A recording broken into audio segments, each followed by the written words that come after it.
যি আপোনালোকৰ জৰিয়তে চৰকাৰ আৰু বিভাগীয় কৰ্তৃপক্ষলৈ এই ক্ষণত এটা বাৰ্তা প্ৰেৰণ কৰিবলৈ বিচাৰিছোঁ যে ক্ৰীড়া বিশ্ববিদ্যালয়খনৰ নিৰ্মাণ কাৰ্য ক্ষিপ্ৰতাৰে হৈ উঠক আৰু এই ক্ষেত্ৰত ৰাইজৰ সম্পূৰ্ণ সহায় সহযোগিতা আগবঢ়াই যাব বুলি আশা ৰাখিছোঁ।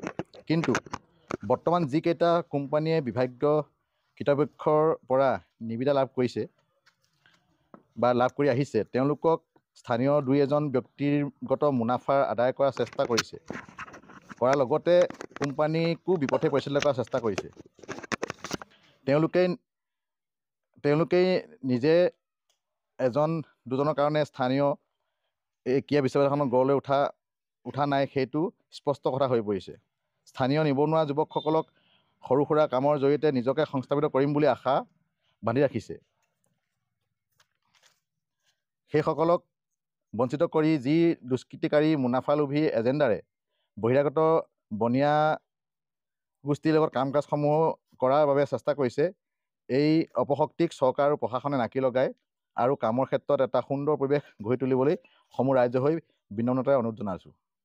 ইয়াত ভৱিষ্যতে বাদ বিপদৰ কিবা বিষয় দুজনৰ মাজত বিষয়টো সীমাবদ্ধ নাৰাখি আমাৰ ৰাইজৰো ভাষ্য গ্ৰহণ কৰে যেন ইয়াৰ কামনা কৰিছোঁ। বৰ্তমান ইয়াত এতিয়া আমি জনামতে এতিয়ালৈকে দুটা কোম্পানী ইয়ালৈ আহিছিলে গম পাইছোঁ। প্ৰথম কোম্পানী আমাৰ rank project and development private limited বুলি এটা চেন্নাইৰ পৰা কোম্পানী আহিছিলে। তেওঁলোকে বৰ্তমান ইয়াত আমাৰ হেৰি হৈছে, কাম আৰম্ভ কৰিবলৈ লৈছে। তেওঁলোকে তাৰ আগতো এই প্ৰক্ৰিয়া চলিছিলে, কিন্তু বেলেগ এটা কোম্পানীক বিজভ্ৰত বুলি নামৰ এটা কোম্পানী গুজৰাটৰ ছাব কণ্ট্ৰেক্ট দিয়াৰ ক্ষেত্ৰত অলপ মানে বাধা বিঘিনি হোৱাৰ ক্ষেত্ৰত তেওঁলোকৰ নিবিদা কেঞ্চেল হৈছিলে। পুনৰ আকৌ তেওঁলোকে কেছ জিকি আকৌ নিবিদা লাভ কৰিছে আৰু কাম আগবাঢ়িবৰ কাৰণে আগবাঢ়ি আহিছে আৰু আমাৰ লগত তেওঁলোকে সম্পূৰ্ণ যোগাযোগ কৰিছে।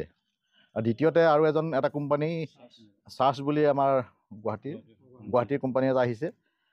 তেওঁলোকৰ কাম নিবিদা লাভ কৰিছে। তেওঁলোকে সম্পূৰ্ণ বডিটোৰ আৰ্ট ফিলিং আৰু গেট আৰু বাউণ্ডেৰী ৱাল এই ক্ষেত্ৰত মানে তেওঁলোকে আগবাঢ়ি আহিছে কাম কৰিবলৈ। আমি তেওঁলোকক আদৰণি জনাইছোঁ।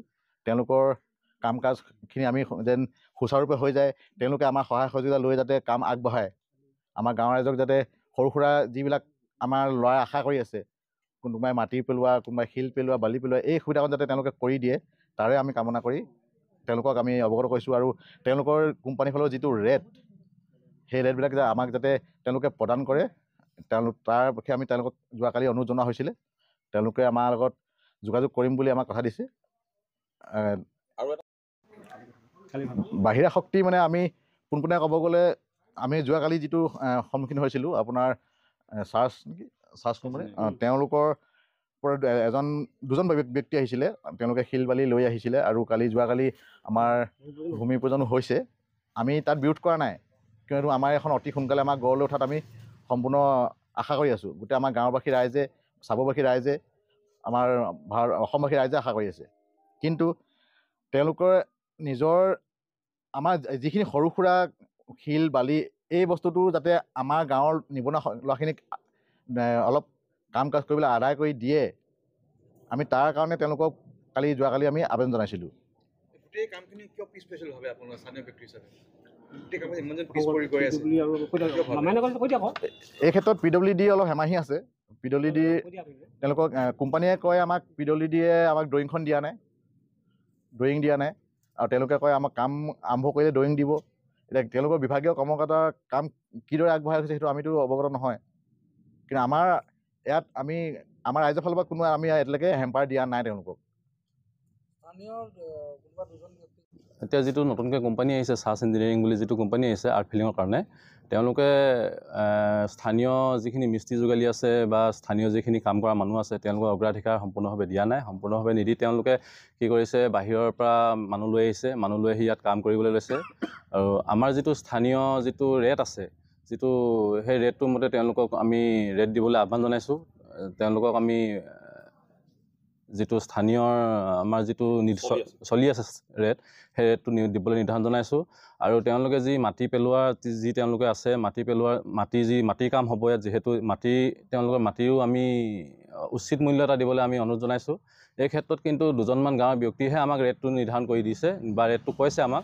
তেওঁলোকৰ মানে আমি কৈছোঁ কোম্পানীৰ মালিক আহক, কোম্পানীৰ মানুহ আহক, কোম্পানীৰ মানুহ আহি তেওঁলোকে ইয়াত আলোচনা কৰি ৰাইজৰ মাজত এটা ৰেট মুকলি কৰি দিয়ক, যাতে সকলো মানুহে চাবুৱা অঞ্চলৰ পৰা আদি কৰি স্থানীয়ৰ পৰা আদি কৰি চাবুৱা অঞ্চলৰ সকলো মানুহে সেই ৰেটটোৰ মতে কাম কৰিব পাৰে। ইয়াত বিশেষ কোনোবা দালাল টাইপৰ বা কোনোবা বিশেষ ব্যক্তিৰ জৰিয়তে অহা মানে খবৰ আপোনালোকে গ্ৰহণ কৰিব নিবিচাৰে? হয়, ইয়াত দুজনমান মধ্যভোগী সোমাইছে, আমি গম পাইছোঁ যিহেতু, কিন্তু নাম ল'ব বিচৰা নাই মধ্যভোগীসকলৰ।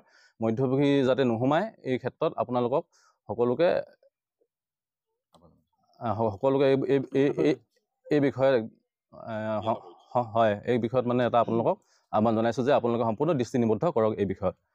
এতিয়া আপোনাৰ এই বিশ্ববিদ্যালয়খনৰ এখন গঢ়ি উঠিব লাগে, এই ক্ষেত্ৰত বহুত পলম হৈছে। এই ক্ষেত্ৰত বিভাগীয় কৰ্তৃপক্ষ, প্ৰশাসন আৰু মাননীয় জনপ্ৰিয় মুখ্যমন্ত্ৰী হিমন্ত বিশ্ব শৰ্মা ডাঙৰীয়াকো আমি আহ্বান জনাইছোঁ, যাতে তেওঁ এই ক্ষেত্ৰত সম্পূৰ্ণভাৱে তেওঁ আহে, তেওঁ ইয়াত চাই মেলি তেওঁৰ তদাৰকত যাতে গোটেই কামখিনি হৈ আহে। অহা 23 তাৰিখে যিটো হিমন্ত বিশ্ব শৰ্মা মুখ্যমন্ত্ৰী আহিব, আপুনি স্পটত দিয়াৰ কথা চিন্তা কৰিছে নেকি? আমি এই ক্ষেত্ৰত ৰাইজৰ লগত আলোচনা কৰি আছোঁ, এই বিষয়ত ৰাইজৰ লগত আলোচনা কৰি এই বিষয়ত দিবলৈ চেষ্টা কৰিম আমি। ৰেং ইণ্ডিয়া প্ৰাইভেট লিমিটেড বোলা কোম্পানীটোৱে আপোনাৰ ছাব কণ্ট্ৰেক্ট দিছিলে আপোনাৰ গুজৰাটৰ বিশ্বভাৰত বুলি এটা কোম্পানীক, কিন্তু গুজৰাটৰ বিশ্বভাৰত বুলি কোৱা কোম্পানীতে কাম নকৰি আধাতে কাম এৰি ইয়াৰ পৰা গুচি গ'ল। কাম এৰি আধাতে গুচি যোৱাৰ কাৰণে তেওঁলোকে আমাৰ স্থানীয় যিখিনি মানুহ আছে, স্থানীয় মানুহৰো আমাৰ টকা পইচা বহুত ইয়াত তেওঁলোকে ইনভেষ্ট কৰিলে, কিন্তু ইনভেষ্ট কৰাৰ পিছতো তেওঁলোকে মানে আজি প্ৰতি তেওঁলোকে পোৱা নাই।